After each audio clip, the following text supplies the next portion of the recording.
ஊத்தங்கரை பாட்டாளி மக்கள் கட்சியினுடைய கோட்டை இது.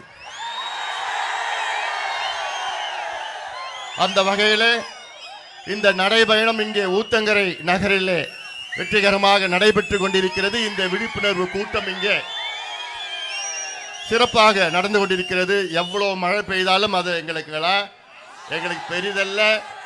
இந்த திமுக மக்கள் விரோத ஆட்சி, விவசாயிகள் எதிரான ஒரு ஆட்சி, பெண்களுக்கு எதிரான ஒரு ஆட்சி, இளைஞர்களுக்கு எதிரான ஒரு ஆட்சியை அகற்ற வேண்டும். அந்த நோக்கத்திலே தான் நான் இந்த நடைபயணத்தை மேற்கொண்டிருக்கின்றேன்.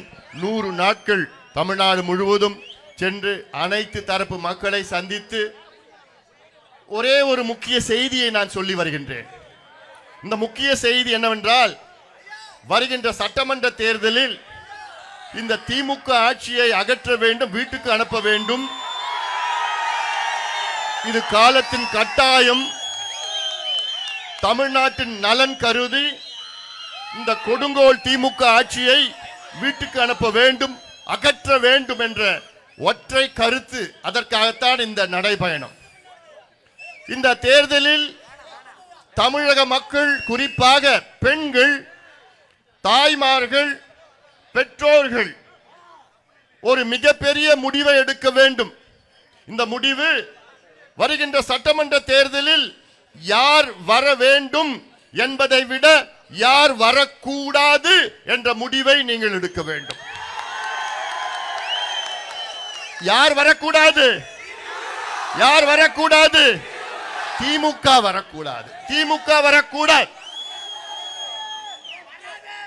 4.5 ஆண்டு காலம் திமுக தமிழ்நாட்டை ஆண்டு மக்களை நாசம் செய்து கொண்டிருக்கிறது.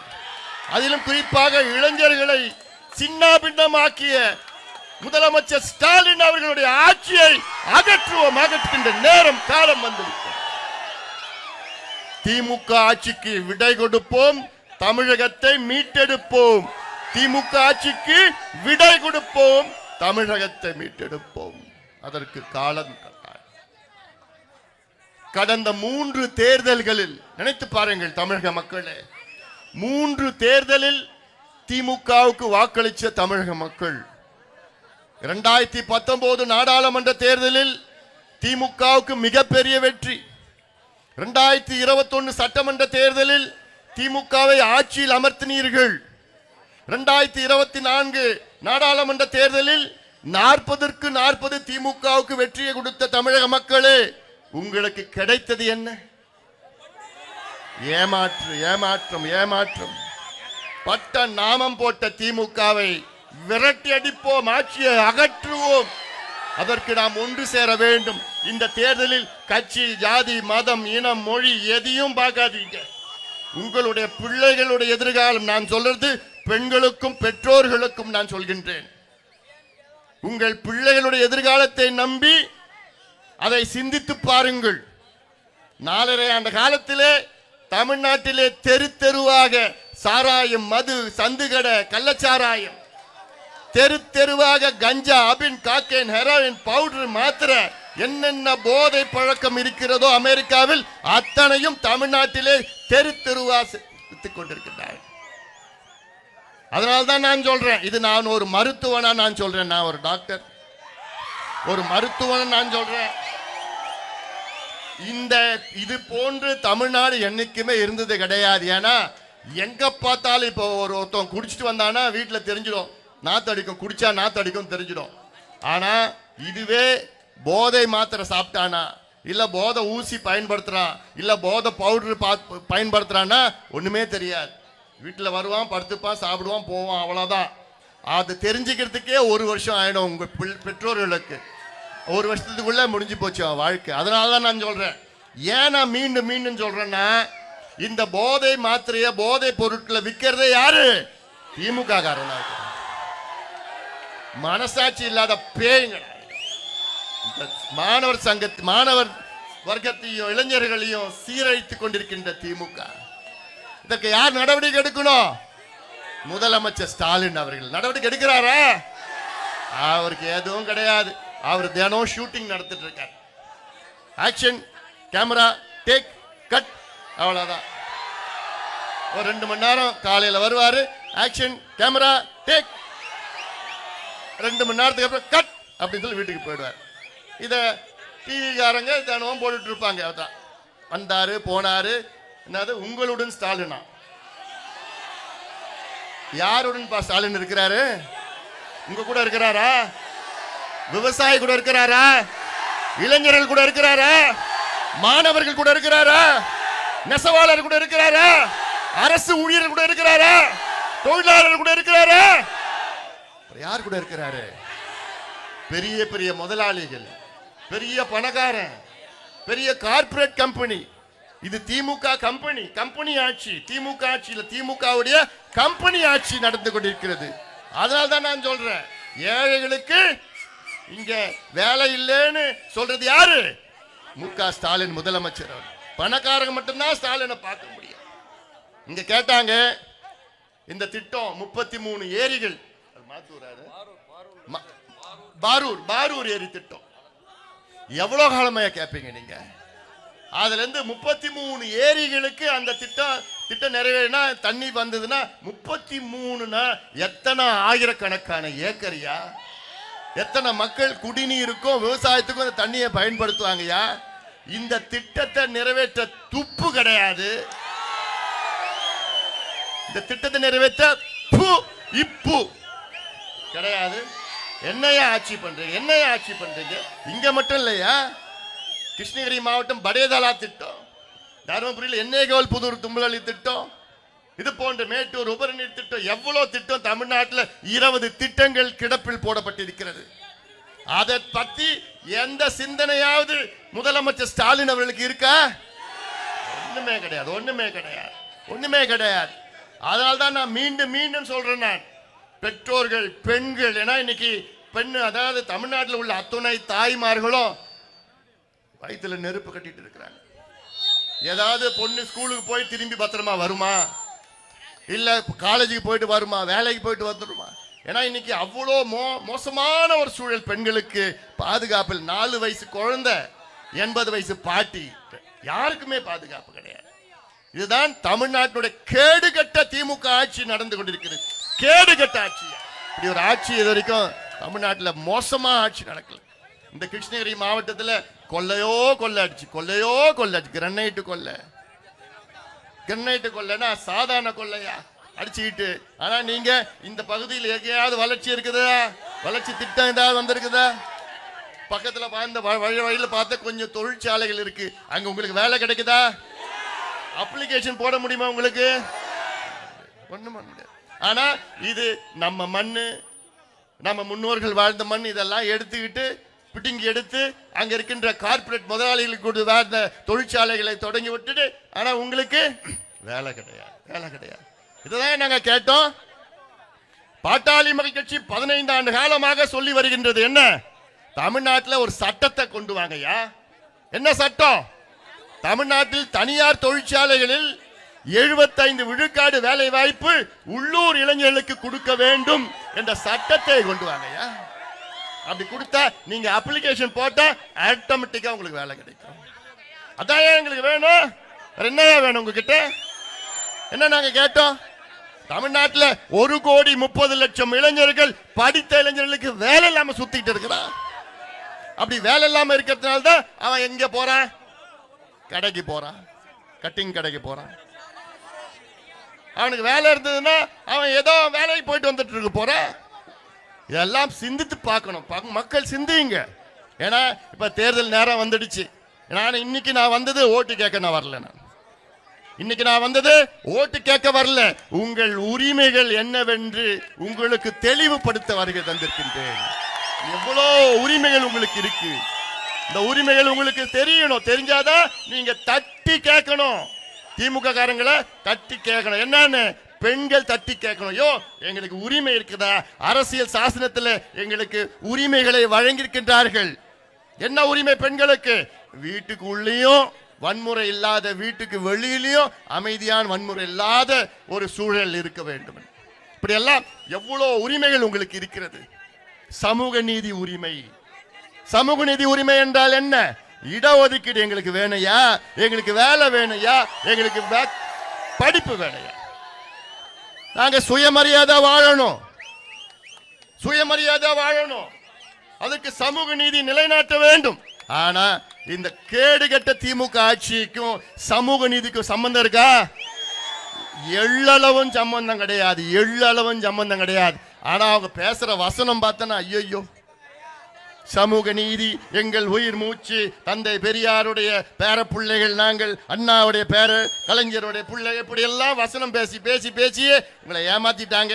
இனி ஏமாறாதீர்கள் தமிழக மக்களே, இளைஞர்களே, ஏமாறாதீர்கள். ஏன்னா இவங்க பேசுவதற்கும் செயல்பாடுக்கும் சம்பந்தமே கிடையாது. அதனால நான் சொல்றேன், இன்னைக்கு திமுக காரங்க எங்கேயாவது மேடையில சமூக நீதின்னு பேசினாங்கன்னா அது நீ என்ன பண்ணுவோ தெரியாது, பண்ணிடு.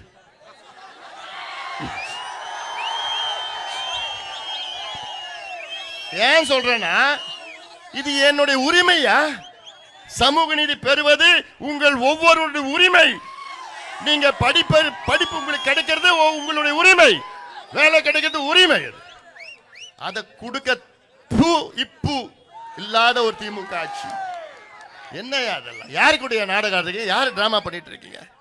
அதனால்தான் நான் சொல்றேன், நான் இதெல்லாம் சிந்தித்து பாருங்கள்.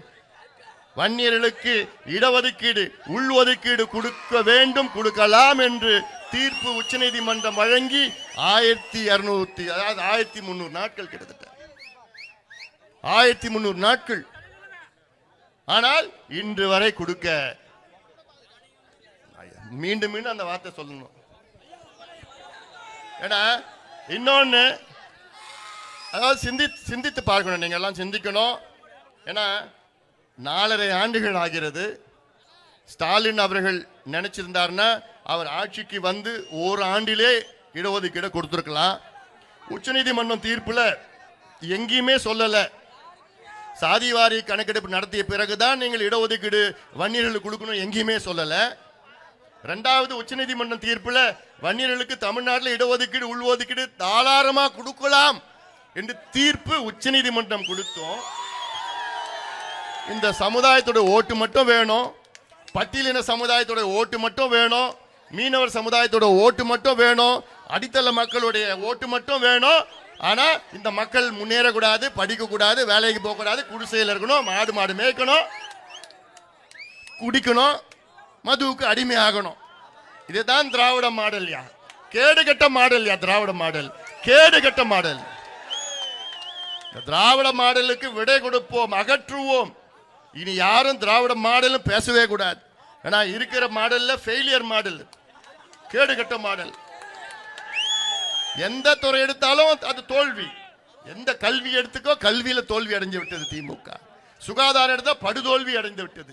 வேளாண் விவசாயம்னா ஐயோ, இது போன்ற ஒரு சூழல் தமிழ்நாட்டில் இதுவரைக்கும் இந்த சுதந்திரம் அடைந்து 79 ஆண்டுகள் ஆகிறது.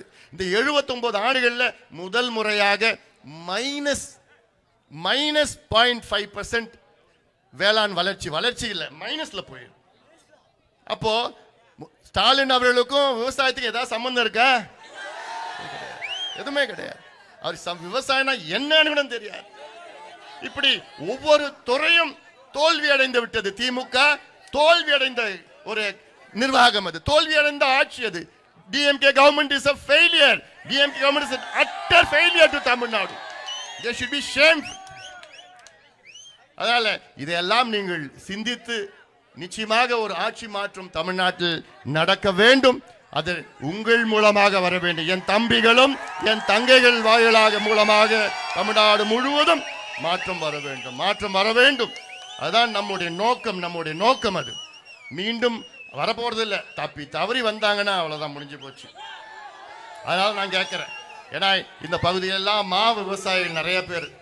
இந்த ஆண்டு மா விளைச்சல், நல்ல விளைச்சல் வந்துருச்சு. கிட்டத்தட்ட 1 லட்சம் ஏக்கர் இந்த மாவட்டத்தில் மா சாகுபடி. ஆனா என்ன ரேட்டு கிடைச்சது? மா ஒரு டன்னுக்கு 3000 ரூபாய், 2500, 4000 ரூபாய். ஒண்ணுமே பண்ணல, அப்படியே மரத்துல வச்சுட்டு போட்டுட்டு போயிட்டாங்க, அவ்வளவுதான். போன வருஷம் 22,000 28,000 கிடைச்சது, இன்னைக்கு 4000 ரூபாய் கூட இல்லை. ஆனா கர்நாடகா, ஆந்திராவில் என்ன பண்ணாங்க? அந்த அரசு, ஆந்திரா அரசும் கர்நாடகா அரசும் கூடுதலாக ஊக்கத்தொகை 4000 ரூபாய் ஒரு டன்னு கொடுத்தாங்க. அப்ப ஏதோ ஒண்ணு கட்டுப்படி ஆச்சு அங்க. ஆனா இங்க கேடுகட்ட திமுக அரசு மா விவசாயிகளை பத்தி ஒரு எள்ளளவும் சிந்திக்காத ஒரு அரசு. இது ஒரு அரசாயா? இது ஒரு கவர்மெண்ட் ஆயா? இது ஒரு ஆட்சி ஆயாது? இதை நிச்சயமாக அகற்ற வேண்டும். இந்த ஆட்சியை அகற்றும் வரை நீங்கள் ஓயக்கூடாது. என் தம்பிகளும் என் அண்ணன்மார்களும் என் தங்கைகளும் குறிப்பாக என் தாய்மார்கள் அதை சிந்தியுங்கள். ஏன்னா இதெல்லாம் சிந்தித்து நிச்சயமாக ஒரு மாற்றம் வர வேண்டும். இதெல்லாம் நம்ம கிட்ட ஒரு 6 மாசம் ஆட்சியை கொடுத்தாங்கன்னா தமிழ்நாட்டை தலைகீழா மாத்திடலாயா.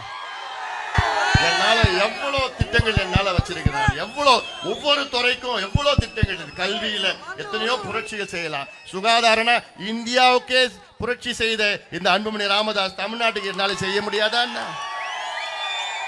விவசாயம், நீர் மேலாண்மை விவசாயம்னா தலைகீழா என்னென்ன என்னால கிட்டத்தட்ட 5 மணி நேரம் பேச முடியும். தமிழ்நாட்டுடைய விவசாயம் என்ன செய்யணும், என்ன செய்யல, இவங்க அடுத்தது என்ன தீர்வு. நீர் மேலாண்மை ஒவ்வொரு பகுதியிலும் என்னென்ன பிரச்சனை இருக்குது எல்லாம் நிச்சயமாக சொல்ல முடியும். விவசாயிகள், தொழிலாளர்கள், அரசு ஊழியர்கள் நினைச்சு பாருங்க. கடந்த சட்டமன்ற தேர்தலில் அத்தனை அரசு ஊழியர்களும் ஆசிரியர்களும் வரிஞ்சி கட்டிக்கிட்டு திமுகவுக்கு வாக்களிச்சாங்க. என்ன எதுக்கு வாக்களிச்சாங்க? பழைய ஓய்வூதியம் ஸ்டாலின் வருவாரு கொடுப்பாரு. கொடுத்தாரா? வச்சார் பாரு. இப்போ அரசு ஊழியர்கள் ஆசிரியர்களும் ஒட்டுமொத்தமா மாறிட்டாங்க. இந்த ஆட்சியை அகற்றணும், இந்த ஆட்சியை ஒழிக்கணும்னு ஒட்டுமொத்த அரசு ஊழியர்களும் ஆசிரியர்களும் காத்து கொண்டிருக்கின்றார்கள். ஏன்னா எந்த துறையும் விட்டு வைக்கல ஸ்டாலின் அவர்கள். எல்லாத்துக்கும் துரோகம் பண்ணிட்டார், எல்லா துறைக்கும் துரோகம் பண்ணிட்டார். வந்த எத்தனையோ வாக்குறுதி, பொய்யான வாக்குறுதி கொடுத்து கொடுத்து கொடுத்து கொடுத்து நாங்க ஆட்சிக்கு வந்தா மாதம் கரண்ட் பில் எடுத்தாங்களா?